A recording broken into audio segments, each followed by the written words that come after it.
আজকে আমি তোমাকে শোনাবো চড়াই আর কাকের কথা। উপেন্দ্রকিশোর রায়চৌধুরী। কাক আর চড়ুই পাখিতে খুব ভাবছিল। গৃহস্থদের উঠোনে চাটাই ফেলে ধান আর লঙ্কা রোদে দিয়েছে।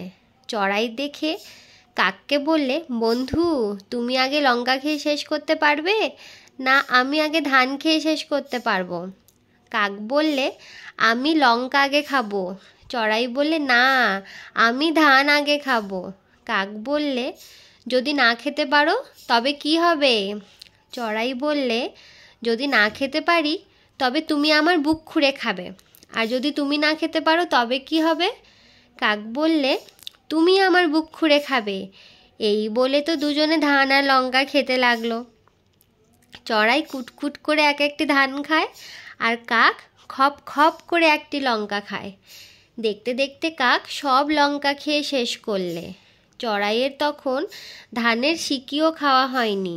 তখন কাক বললে, কি বন্ধু এখন? চড়াই বললে, এখন আর কি হবে? বন্ধু হয়ে যদি আমার বুক খেতে চাও তবে খাবে, তবে ঠোঁট দুটো ধুয়ে নিও, তুমি নোংরা জিনিস খাও। কাক বললে, আমি ঠোঁট ধুয়ে আসছি, বলে সে গঙ্গায় ঠোঁট ধুতে গেল। তখন গঙ্গাটাকে বললেন, তোর নোংরা ঠোঁট আমার গায়ে ছোঁয়াস নে, জল তুলে নিয়ে ঠোঁট ধো। তাতে কাক বললে, আচ্ছা, আমি ঘটি নিয়ে আসছি, বলে সে কুমোরের কাছে গিয়ে বললে, কুমোর কুমোর, দে তো ঘটি।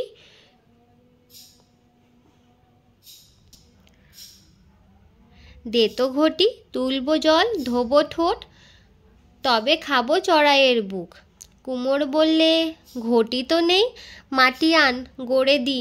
শুনে কাক মোষের কাছে তার শিং চাইতে গেল, সেই শিং দিয়ে মাটি খুঁড়বে। কাক বললে, মোষ মোষ, দে তো শিং, খুঁড়বো মাটি, গড়বে ঘটি, তুলবো জল, ধোবো ঠোঁট, তবে খাবো চড়াইয়ের বুক। শুনে মোষ রেগে তাকে এমনি গুঁতোতে এলো যে সে সেখান থেকে দে ছুট। তারপর সে কুকুরের কাছে গিয়ে বললে, কুত্তা কুত্তা, মারবি মোষ, লব শিং, খুঁড়বো মাটি, গড়বো ঘটি, তুলবো জল, ধোবো ঠোঁট, তবে খাবো চড়াইয়ের বুক। কুকুর বললে, আগে দুধ আন, খেয়ে গায়ে জোর করি, তবে মোষ মারবো এখন। শুনে কাক গায়ের কাছে গিয়ে বললে, গাই গাই, দে গো দুধ, খাবে কুত্তা তবে হবে তাজা, মারবে মোষ লব শিং, খুঁড়বো মাটি, গড়বে ঘটি, তুলবো জল, ধোবো ঠোঁট, তবে খাবো চড়াইয়ের বুক।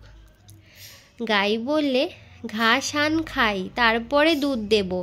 শুনে কাক মাঠের কাছে গিয়ে বলে, মাঠ মাঠ, দে তো ঘাস, খাবে গাই, দেবে দুধ, খাবে কুত্তা, হবে তাজা, মারবে মোষ লব শিং, খুঁড়বো মাটি, গড়বে ঘটি, তুলবো জল, ধোবো ঠোঁট, তবে খাবো চড়াইয়ের বুক। মাঠ বললে, ঘাস তো রয়েছে, নিয়ে যা না।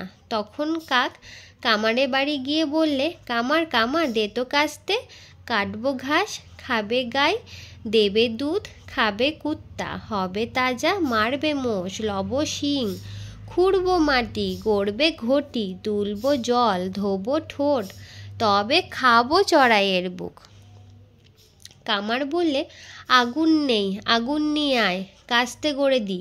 তা শুনে কাক গৃহস্থদের বাড়ি গিয়ে বললে, গেরস্ত ভাই, দাও তো আগুন, গড়বো কাস্তে, কাটবো ঘাস, খাবে গাই, দেবে দুধ, খাবে কুত্তা, হবে তাজা, মারবে মোষ লব শিং, খুঁড়বো মাটি, গড়বে ঘটি, তুলবো জল, ধোবো ঠোঁট, তবে খাবো চড়াইয়ের বুক। তখন গৃহস্থ এক হাঁড়ি আগুন এনে বললে, কিসে করে নিবি? বোকা কাক তার পাখা ছড়িয়ে বললে, এই তো আমার পাখার ওপর ঢেলে দাও। গৃহস্থ সেই হাঁড়ি শুদ্ধ আগুন কাকের পাখার ওপর ঢেলে দিলে, আর সে ব্যাটা তখনই পুড়ে মরে গেল। আর তার চড়াইয়ের বুক খাওয়া হলো না। গল্প এখানেই শেষ। কেমন লাগলো গল্প? কেমন লাগলো গল্প? ভালো লেগেছে? মজা হয়েছে? টাটা, বাই বাই করে দাও।